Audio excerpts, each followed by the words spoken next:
what we have here is our bikette, which is our traveling display unit, which allows people to try several stock bars and our adjustable bar.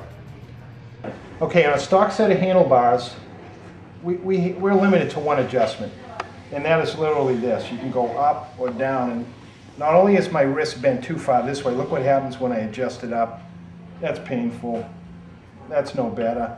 And the reach is too far. I can feel it in my lower back.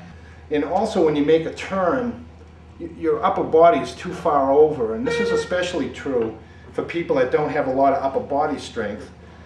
When they're over like this making a sharp turn at a parking lot speed, they're in a dangerous position. They're not in control of the bike. So this doesn't work for not only wrist angle but also low speed maneuvers. These bars may look cool, but they're going to kill you on a long trip, and if you ride your bike continuously day after day, this is going to become a problem. You're going to find yourself holding your hand like this on the grip. It's not comfortable. This bar, there's no way to get it closer to you because as you pull it back, it goes down. You push it forward and it comes up too high. And you can try a number of different bends to try to get closer, but this is not going to change on any of them.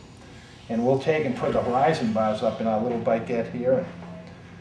We'll show you a bar designed not to be traditional, but to be real comfortable. Now, while this design, which looks kind of like a T-bar, might not be everyone's cup of tea, there's a reason for the looks, and we certainly refined the looks. We didn't want this thing to look like just a mechanical piece of joints. Once we got this to the point where we were comfortable with its appearance, the real function of this shines through, and you can see the first thing right off the bat. My hand fits on there without any turning this way or that way.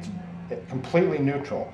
And at this point, I can push the entire unit forward without even changing that angle. So when I get the setback right, which for me is about right there, very comfortable, hands just drop right on, I can make some minute changes rotating this way. So we've got a pivot here, we've got a pivot here, we have a pivot here. The fourth pivot is here, where when we loosen these two screws, we can actually adjust our levers up and down. So it is truly three-dimensionally adjustable. You can find the setback, which you can't do with that other stock bar. Adjust your wrist angles and find that sweet spot. So now we torque these factory clamps down. Okay, we're tight there.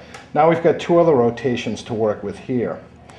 And underneath we have two bolts here, which you would loosen up. They're Allen socket heads. We would loosen these and make this adjustment.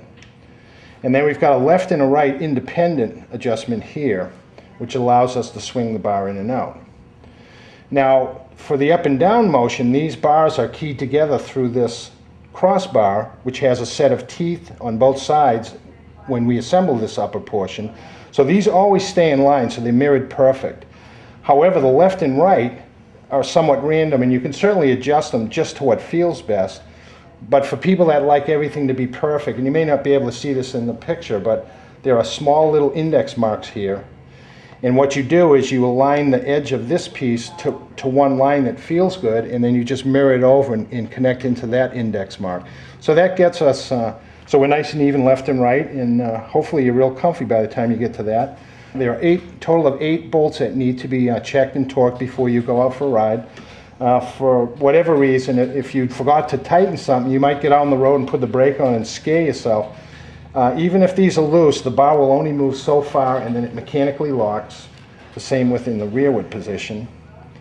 And even if this bolt was to fall out, there's a cap down here that will not allow this to disengage or to move out of its limiting dogs. So there's a great deal of safety that was engineered into this product. I just want to explain in a little more detail the two fundamental ingredients of the safety features of this product. What we considered two of the most critical areas was what's actually in your hand controlling the motorcycle, how that could affect someone's safety, not only just going down the road, but in an emergency situation if they forgot to tighten the rotating joint properly or didn't tighten enough, and over time it starts to become loose. And these two components here, these are unfinished on chrome pieces, but they're designed to fit together in such a way that regardless of how much you tighten this, the bar will only move so much in that direction and only so far back, so it's limited in how much it can move. You can see the motion there, it stops, and going forward, it stops. It won't go any further than that.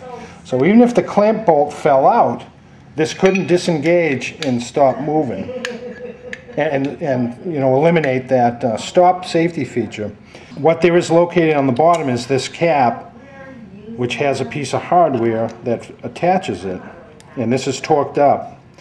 Now the bar can still move freely, but it can only go to those extremes and will stop. So should this loosen up when you're riding, it won't be all over the place. You can still control the machine. And once you get this all adjusted, which for me is about right there, perfect. Yep, tighten it down and you're off for a ride. We want people to be comfortable and feel safe. And that is the Horizon Bar. Comfort without compromise.